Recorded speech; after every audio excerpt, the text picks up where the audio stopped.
기록에 남지 않은 수많은 암행길 중 전라도의 어느 험준한 산세 아래 작은 마을에서 있었던 일입니다. 때는 바야흐로 영조시대, 백성의 고통을 살피기 위해 남루한 도포 차림으로 길을 나선 암행어사 박문수는 날이 저물어 하룻밤 묵어갈 곳을 찾고 있었습니다. 산 그림자가 길게 드리워진 마을 어귀, 유독 낡고 허름한 초가집 하나가 그의 시선을 사로잡습니다. 담장은 허물어지고 지붕 위에는 자풀이 무성했지만 그 틈새로 새어나오는 등잔불빛만큼은 유난히 따뜻했기 때문입니다. 박문수가 그 집 마당으로 들어섰을 때 방 안에서는 도란도란 정겨운 대화 소리가 흘러나오고 있었습니다. 어머니, 오늘은 장터에서 고등어 한 토막을 구해왔습니다. 어서 드셔보세요. 젊은 남자의 목소리였습니다. 뒤이어 아이고, 우리 아들. 고생이 많구나. 내 목소리만 들어도 나는 배가 부르다는 노모의 떨리는 목소리가 들려옵니다. 박문수는 문틈으로 그 안을 살며시 엿보았습니다. 눈이 먼 노모를 위해 가시를 정성껏 발라 숟가락 위에 올려주는 아들의 손길. 영락없는 효자의 모습이었습니다.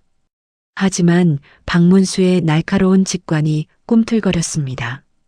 아들의 옷차림은 산속을 헤매는 도망자처럼 남루했고 무엇보다 노모를 바라보는 그의 눈빛에는 효심을 넘어선 깊은 두려움과 회한이 서려 있었기 때문입니다. 다음 날 아침 박문수는 마을 우물가로 나가 아낙네들에게 슬쩍 말을 붙였습니다. 저 끝집 효자가 참 대단하더군요. 그러자 마을 사람들이 한숨을 내쉬며 수군거립니다. 효자는 효자지요. 그런데 참 이상해요.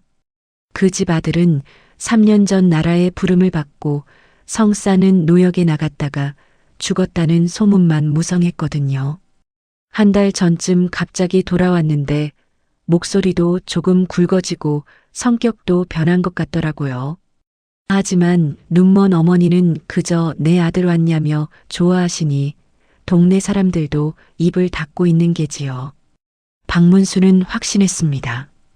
저 사내는 진짜 아들이 아니다.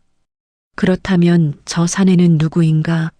왜 남의 집 대문을 열고 들어와 아들 노릇을 하고 있는 것인가? 박문수는 사내의 뒤를 쫓기로 합니다.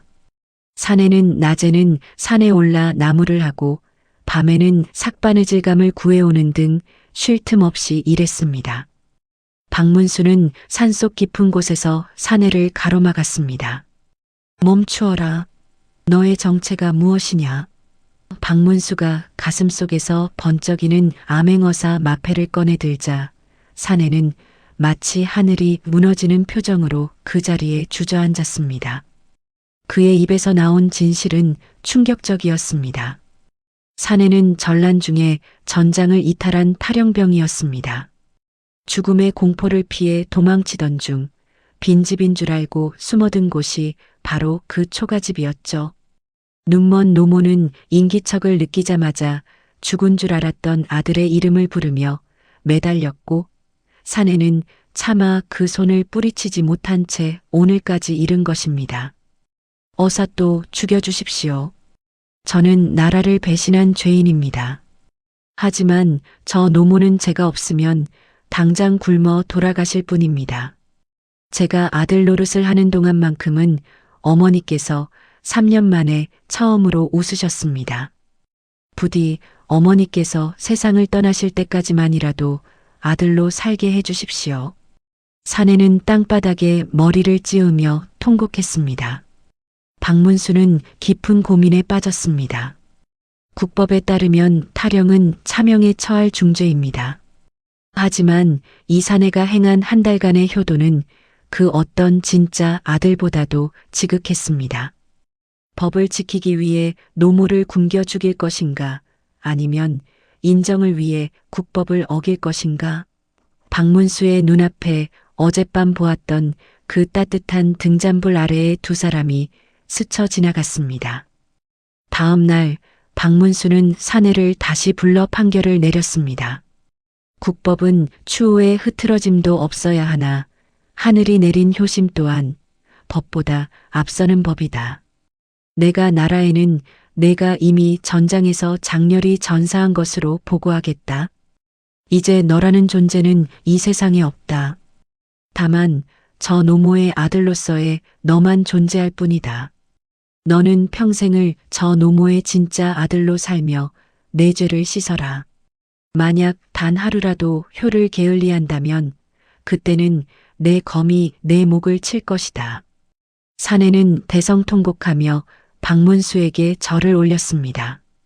그것은 죄인으로서의 절이 아니라 다시 태어난 사람으로서의 맹세였습니다. 그 후로 수년이 흘렀습니다.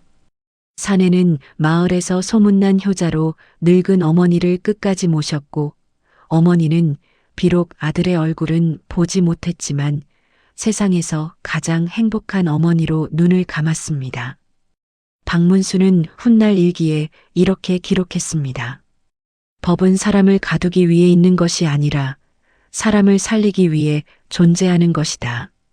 비록 가짜 아들로 시작된 인연이었지만 그들이 나눈 사랑만큼은 이 세상 그 무엇보다 진짜였습니다.